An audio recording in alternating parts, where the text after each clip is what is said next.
Hello, my name is Eldon Matlick, and I'm the professor of horn at the University of Oklahoma, and I'm also an educational artist for Conn-Selmer musical instruments.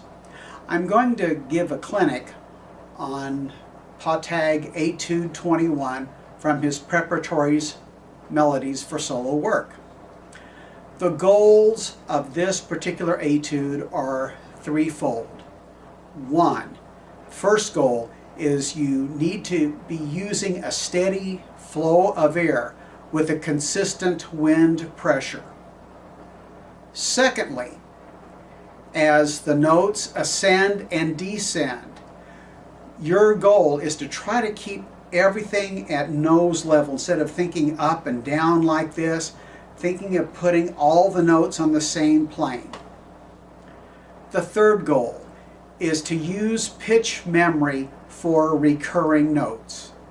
These are going to be anchors for you to keep returning to. Okay, how to practice this? First of all, start slowly. Notice that in the first line, or actually the first four measures, there is a recurring note, that G, second line G. Make sure that you're using enough air to make that note speak. Lower notes take more energy to sound as loud as upper notes, so we don't want to have that note fade away. So make sure that when you play the C and then the G that comes after that, it's the same volume.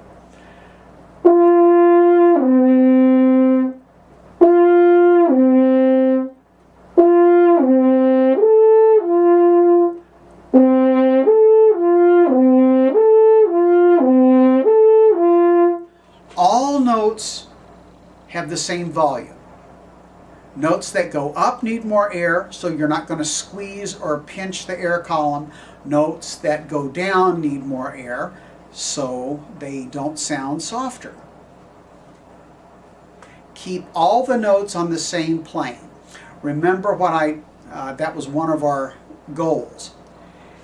Practice blowing an air pattern, or better still, whistle if you can. If you can't whistle, you can still get a lot of mileage by an air pattern.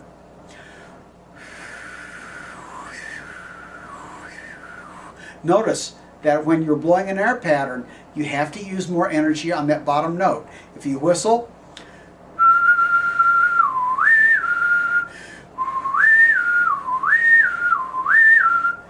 and notice what your tongue does when you do that, that little motion.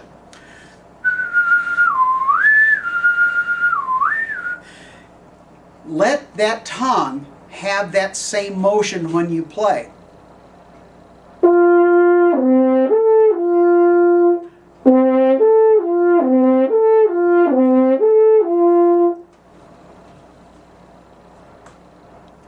Also, what you can do is buzz the opening phrase on this mouthpiece.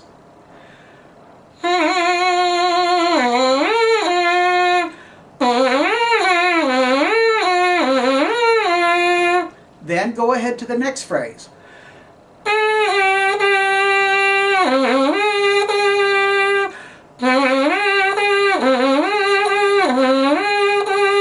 And so forth. Work your way all the way through there so you know how to use the air. The main thing on this exercise is how to control the notes by using the air column. Another thing that you can do to get a lot of mileage and work on this, it's going to be a little daunting, but the first four measures, play this all on the open F horn. It may be a little squirrely at the very beginning. Don't try it too fast.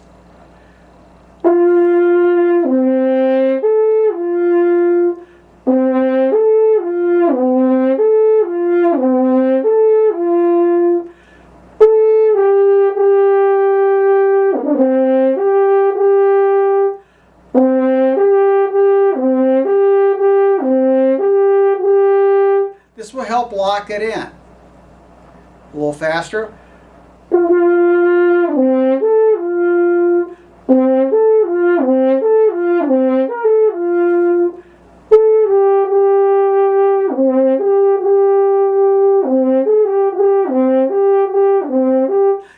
really feel how much air you have to use to get those repeated G's out. Think about blowing a consistent tube of air that keeps the same dimension.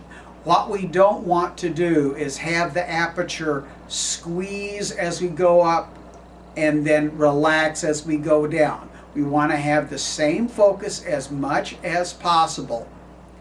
Almost feel like you have a thick straw, soda straw or milkshake straw that you're holding within your aperture.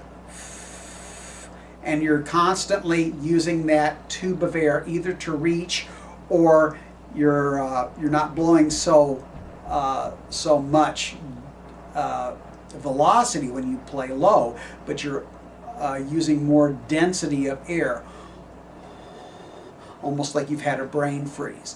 But regardless, the aperture really should not change that much within the course of this particular exercise, at least.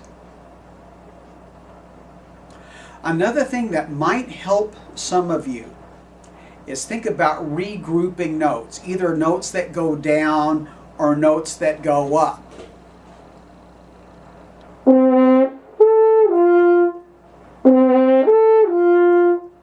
That might help, that little ascension.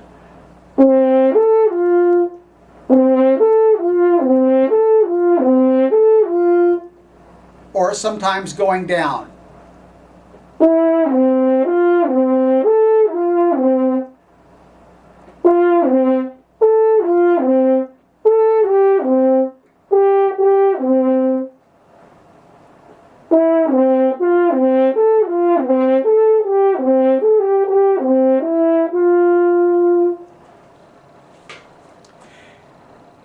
So even though you're playing the same pitches, think about groups of notes that might make the passage have more sense to you.